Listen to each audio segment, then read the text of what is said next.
What's up, Packer fans? It's game day. I'm so excited, cannot wait. But we got some bad news kind of this morning. Elgton Jenkins, David Bakhtiari, and Allen Lazard all expected to not play today against the Vikings at 3:25. Kind of a big bummer. Obviously, we were hoping that I was hoping at least Jenkins would be ready to go. I thought Lazard was kind of iffy. I talked about that all week. Bakhtiari, I knew was a question mark. He hadn't really been, to me, he was kind of just put where he was put on the active roster and everything, just to get the ball rolling, just to kind of lock in his roster spot, because they do want him on this team long term. I see a lot of people talking about them cutting him. They're not going to cut him. He will be ready. They just want to make sure he doesn't have any setbacks this season before the playoffs. That's what they're all aiming for, is having these guys ready for then. I think Jenkins should have been back, but they're just being cautious with him. Again, I think they're thinking long term with these guys. No reason to get them hurt week one because they're just quite not ready yet. And, I think Jenkins would have been ready to go, but like I said, it's week one. They're not too concerned. Allen Lazard not being in there, that could be huge for his personal, trajectory for the season. I think Romeo Doubs is going to come in this first week and show that he can start in this league. And Allen Lazard's wide receiver one nod is going to be in question. I do think Sammy Watkins has a good game as well, and so in the Packers offense, receivers, I think they're going to play fine. It just comes down to this offensive line. That's going to be the biggest issue. I'm concerned about, Danielle Hunter and Zadarius Smith up against Yash and who are we going to have on the right side? So Royce Newman and Jake Hansen. So that's, not as ideal as having Bakhtiari and Jenkins in there. I think these guys can play well. I really like Yash on the left side. I think he is a guy that's had a lot of snaps, and I think he can do it. And then, Jake Hansen's kind of the biggest question mark there at right guard. And Royce Newman's had a lot of snaps last year. I think he'll be fine. John Runyan Jr. at left guard, he should be good to go. I liked him last year. He has a lot of snaps as well. And Josh Myers, I thought he played well. He had a lot of people that said he didn't, play as well as he could have. But center is a tough position for a rookie to learn. There's so many different protections, and you're trying to work with the offensive line and the quarterback and just be in rhythm. And so it is a lot. I think he is going to take another step this year. Obviously, he got hurt last year, but oh man, I am pumped. We have like 3 hours to go. I just wanted to kind of get the latest update out there. I'm looking at the Chicago Bears weather and what kind of field they have to play on. And their field's already a question mark. If you guys don't already know, they talk about how the field conditions in Chicago are really poor. Now you add this crazy rain. Kind of funny, but it should be a good game between San Fran and the Bears today. But anyway, Packers, I think that this is going to be a really big test for these guys. Obviously, the offensive line not being fully healthy, these wide receivers kind of getting thrown in the mix young and with not a lot of experience. Like I said, Sammy Watkins doesn't have much experience. Amari Rodgers last year only had 4 catches. Then there's 3 rookies you throw into the fold. And then you have Randall Cobb's the only one that's really caught a lot of balls from Aaron Rodgers or, any out of the rookies and Sammy. So something to watch for sure, but it really all does start with the offensive line. I think the Packers are going to run with A.J. Dillon a lot. I think he's going to be a guy that it gets used often to kind of set the tone with this team, kind of, open up things with how strong and physical he is. And so then the defense has to kind of respect that, and then you're able to, toss it to scat back Aaron Jones out of the backfield or, toss it to him and have him make some plays because they're kind of lulled to sleep by that big A.J. Dillon pounded them. So I'm excited. I think that's going to be kind of the formula. Play good defense. Packers defense obviously is really going to have to step up big today. We can't let the Vikings get out to a big early lead like that we did against the Saints last year. I think that ended 35-3 with Jameis Winston having 5 touchdown passes. I don't see that happening today. Yep, it's official on Fox 6. Jay Glazer just said Allen Lazard is out today. We kind of knew that, but it's official.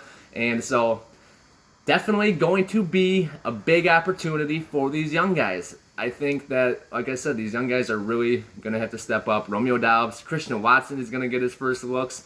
This guy could be a huge playmaker. I'm excited to see him. And Samori Toure, he could get some chances depending on how other guys look, and if people are dropping balls early or something, who knows what the Packers will do. I know Cobb and Watkins both have had some of the best practices and training camps that they've have ever had. Roger said that those two guys have had two of the best camps by wide receivers that he's ever seen. So that's big. But back to this defense. So I think this defense can really be the catalyst that kind of keeps us in these games early until the offense can kind of catch up and get up to speed, until these offensive linemen can get healthy, until these receivers can kind of get acclimated to playing with Rodgers and being in the NFL and all these new things that come when guys are new to a team and rookies and all those things. So definitely going to have to rely on a lot of young guys on offense, but this defense with Kenny Clark in the middle, Devondre Campbell behind him, Adrian Amos behind him, you have veterans on each level of the defense. And then you throw in Jair Alexander and Darnell Savage, and then on the defensive line Jaron Reed. Then you got these younger guys, so like Walker and Wyatt and Stokes. So now you have Douglas and with Preston Smith, and this team really has pretty much every piece of the puzzle that you need on this defense. This defense is, the All-Pro in the middle, and then the big, probably the third best D tackle in the NFC behind Aaron Donald and maybe Fletcher Cox. Kenny Clark in the middle. This guy's only gotten better every single year he's been in the league, and I don't see that changing this year. Then obviously you put, Dean Lowry's just a solid player. Preston Smith's continuing, every year he's just consistent. Like I said, I keep saying he's only missed one game, and I think his 8 years, never missed a game with the Commanders, Washington, and missed one game last year for the Packers. And it was an injury where when he got hurt, we thought he could be out for a while. He was out for 1 week, came back the following week, and it was kind of a bummer he had to miss even 1 week since he snapped back so quick anyway. But he's a guy that you can count on, rely on, that's going to be there to do his job. He's probably not the same pass rusher he used to be, but he's just very consistent and has a lot to show these young guys. That's why I think J.J. Enagbare, this guy, is going to kind of be given a chance to really have a big role as a rotational defensive edge rusher. I really think that he could be a guy that steps up and makes some plays. If Kyler Fackrell can have 10 sacks, I think J.J. Enagbare could too. It's just a product. You got to be a product of the system you're in, and there's so many good guys on this team that I think there's room for a player like him to step up and make some big plays. Again, it's going to be covering these receivers of Minnesota. Now with Kevin O'Connell, the old Rams offensive coordinator, they're going to be wanting to throw the ball a lot. They're going to, they have Kirk Cousins, they have Justin Jefferson, a guy who has the most reception yards in the first 2 seasons for a wide receiver. So, Dalvin Cook's really a dynamic running back, catching the ball and running the ball. So there's going to be a lot here, but I think we match up good. Jalen Reagor, Adam Thielen, and like I said, Justin Jefferson. Those are 3 decent receivers. Jefferson's really good, probably top 5 in the league. But if you match him up against Jair Alexander or Eric Stokes, I feel comfortable. Then whoever doesn't take Justin Jefferson, they'll be over on Reagor, and that's not going to be.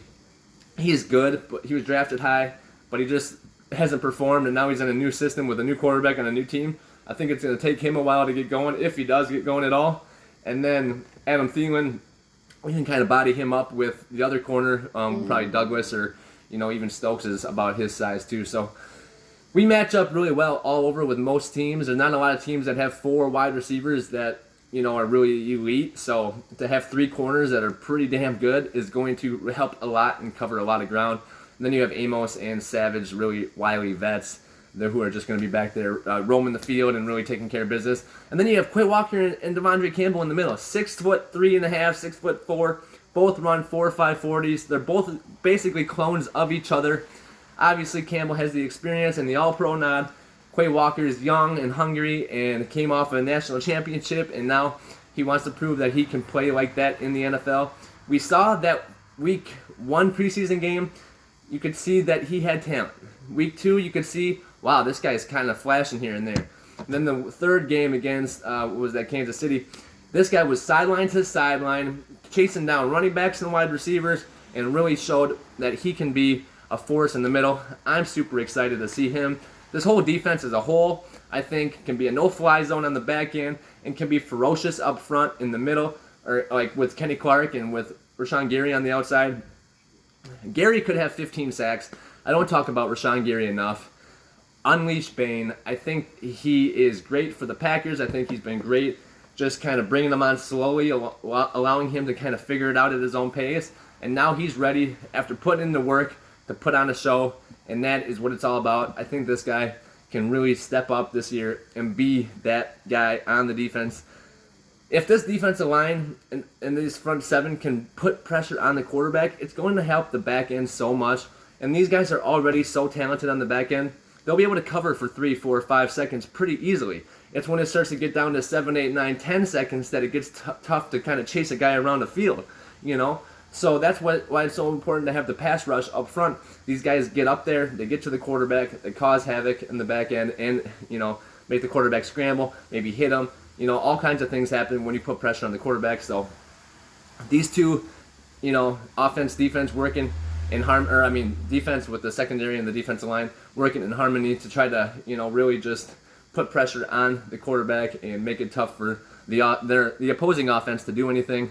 Makes it a lot easier for our offense to get going and, you know, not put so much pressure on them to make plays early and often, especially with all these young guys. So I'm excited. Hope you guys are excited.